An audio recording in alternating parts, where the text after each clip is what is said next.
My name's Sylvia Martinez, you heard that.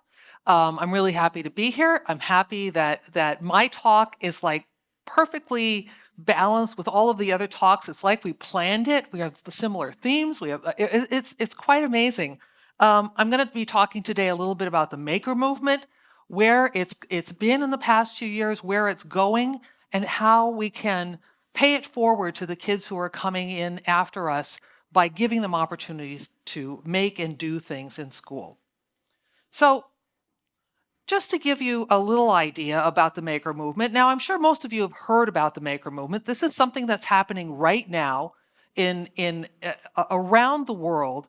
People making things to solve problems that are important to them, local problems or global problems, and using the tools of the maker movement that make it easier and more affordable to make actual things. So things like 3D printers bring down the cost of manufacturing, laser cutters, robotics, artificial intelligence, coding. Now the thing that these all have in common is they use digital design software, and that when you make something, you can then share the file anywhere in the world. And so there are people all over the world who are interested in the same kinds of problems and the same kinds of things that you're interested in.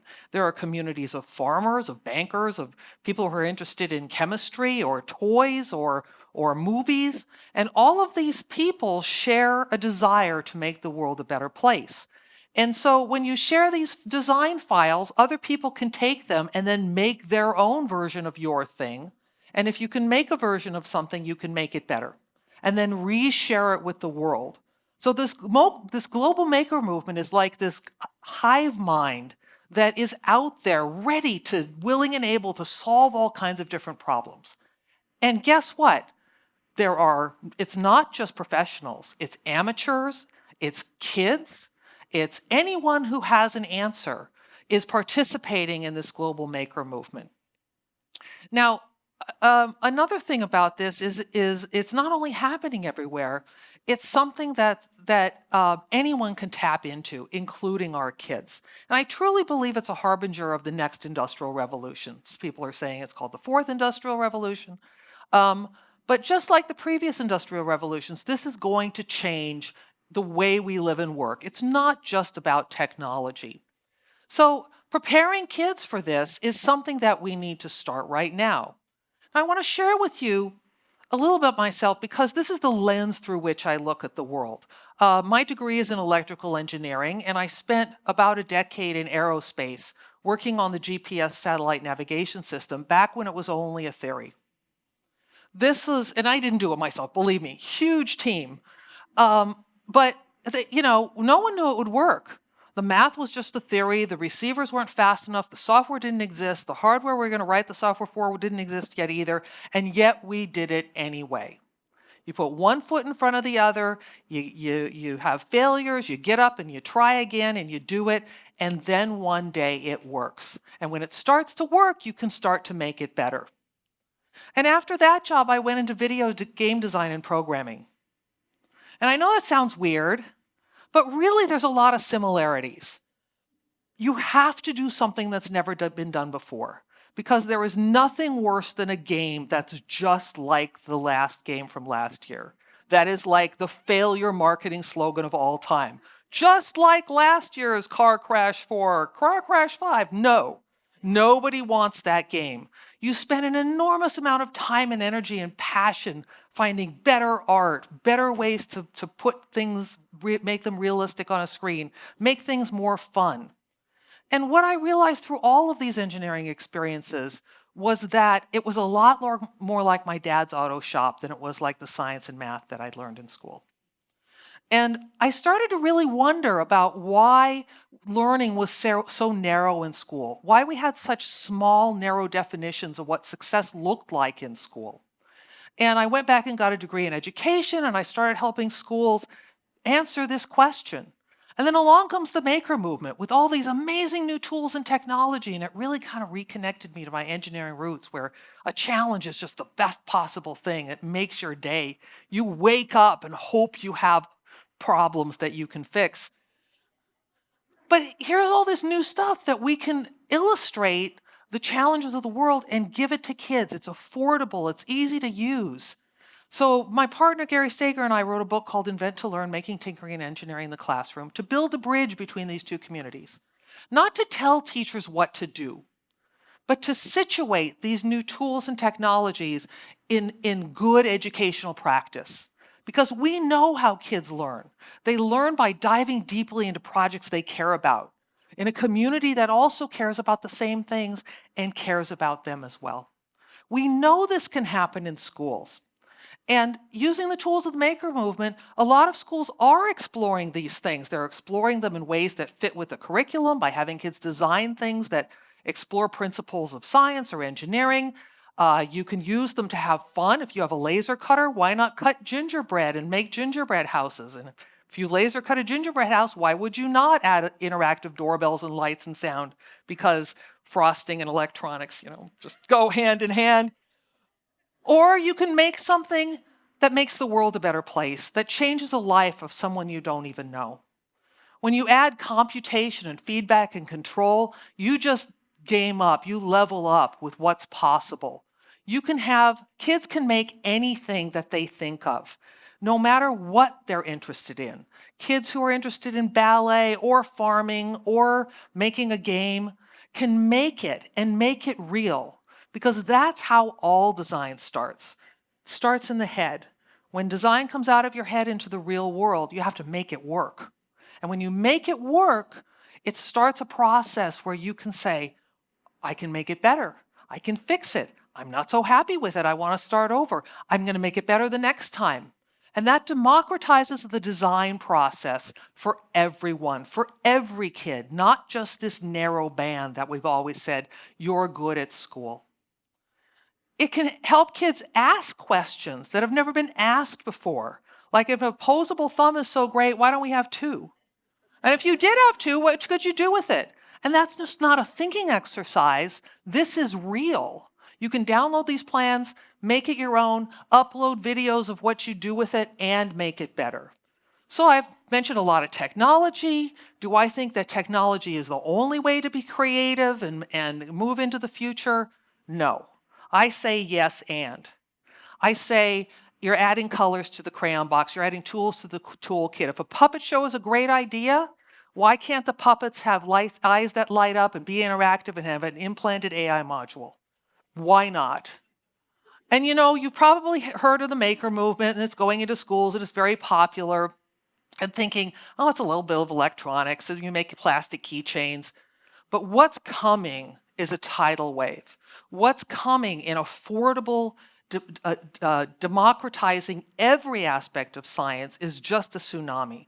Biology, chemistry, material science, organic stuff, synthetic biology. It's going to change every class in school if school can change. And this is really important to kids because these kinds of inventions like bioplastics and biomaterials answer the questions that they have about what the world is going to be like. They know the world has too much trash. They know we can't depend on petrochemicals to make things. Why? So they can learn how to grow mushrooms, fungus structures that they can mold into packaging or toys or boxes or whatever they want, replacing petrochemicals with bioplastic and made out of organic materials. They can join communities of people who are asking questions like, why is insulin so expensive? Not just accepting that fact or saying, well, the answer's locked up in some science journal somewhere, but saying, we're going to figure it out. And we have the tools, and we have a worldwide community who's going to make these answers open and inexpensive and accessible to everyone. And, this is happening in real schools. Kids are making these things. This class is growing kombucha leather, essentially. It's learning is not only messy, it's now smelly. But they're making this material that can stand in for leather and other kinds of plastics. Schools all over the world are doing this. This is a school in Hawaii where the students are investigating are figuring out how to get rid of an invasive fish species that's in the stream in their backyard. And everyone participates. The kindergartners make the nets, the third graders count the fish, the fifth graders put them in spreadsheets, and so on and so on. The senior students are working with local university scientists and a worldwide community of researchers, because there's a world full of people who are really need to figure out how to get rid of invasive species. And these kids know that you can't just dismiss it and say, oh, it's just one fish, it's just one stream, because they know they're making a difference. Just like we can't say, well, this maker stuff, it's good for one kid, it's good for one school, but it's not really going to change education. Well, I think it is, just that way, one kid at a time, but only if we include all kids. Paulo Freire, who's the great educational philosopher, said that education means to help children grasp the consciousness of the possible. And he didn't just mean like learning their times tables or being able to, write properly. He meant the consciousness of what's possible within themselves. For kids dream of who they are. They want to be superheroes, and we can give them the tools and technology to make them superheroes today. Engineers today, scientists today, mathematicians, paleontologists, musicians, ballet dancers today. Because they shouldn't be learning about engineering and waiting to get that wonderful STEM job. Every child should be able to look at the world, look at any system and say, I know how this works. And we could fill this room with research papers and quotes from famous people, but I hear it from kids. I hear it from kids like Talon. And Jim Tiffin shared this quote with me years ago. This is one of Jim's students, who said, everything is a lot more simple to make. I can do things really quickly now that I know how to look at stuff. How elegantly profound, right? It's about craftsmanship. He's talking about mindfulness. I don't believe that you can have mindfulness in the abstract. I think kids are mindful about what they care about, what matters to them and what matters to other people. I don't think you can do engagement to kids. People tell me all the time, oh yeah, technology, kids love to click on stuff. That's not what I'm talking about. That's not what I mean. Kids are empowered by doing powerful things in a community that cares about them and that they can care for back. This is something I truly believe. I also know that you're not going to have empowered students without empowered teachers. Teachers who are empowered to be empowered as learners, empowered to own their own classrooms and curriculum, and not afraid to look into the future and say, if I don't know how to do that, we're going to figure it out together. That's a powerful stance for kids to see and for kids to model. When teachers can say, this is us. And Gary Steger and I, my partner and co-author of Invent to Learn, we do a lot of professional development all over the world. And we always start with doing something. Because when you do something together, then you can talk about it. Talking about it, doing things in the abstract, to me, never mean much. Now, maybe that's my bias as an engineer. I like doing things. I'm not as fond of talking about them. I think doing makes the world go round. And when we do this professional development, teachers tell us that they start to see the world in a different way.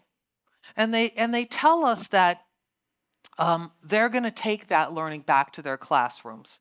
And if I know it's short notice, but if you have a spare week in about 6 weeks, you are invited to join us at our summer institute, Constructing Modern Knowledge.